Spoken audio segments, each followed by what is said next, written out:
What's up, everyone? Welcome to Program Your Remote. Today we're going to be taking a look at how you can get your Corvette open and started if your key fob dies. We're going to be demonstrating on a 2022 Corvette here, but it will be the same on a few different years. So I've taken the battery out of this key fob to demonstrate. As you can see, none of the buttons are working and our vehicle's locked. So what we're going to do, and I'm going to show you how to do this in just a moment, is we're going to take our emergency key out of this and use it to open the driver's door. And as soon as we open the driver's door, the alarm's going to start going off. How we're going to get the alarm to stop is to start the vehicle. And how we're going to start the vehicle with the dead key fob is we're going to place the fob in the cup holder like this, with the key ring facing up. And then once the key fob's in the cup holder like that, we can just start the vehicle as we normally would. So the first thing we need to do is remove the emergency key from the bottom of the fob. Okay.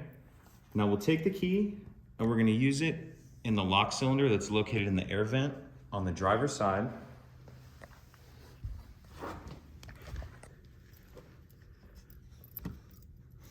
We can see the key cylinder right there. So put it in there, and as soon as we turn this to the right and it pops, the alarm's going to start going off. So at this point, you want to make sure that you have your key fob handy.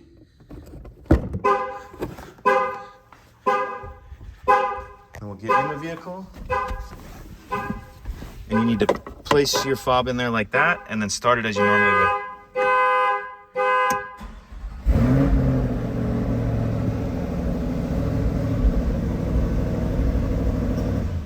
So that's it. Pretty simple.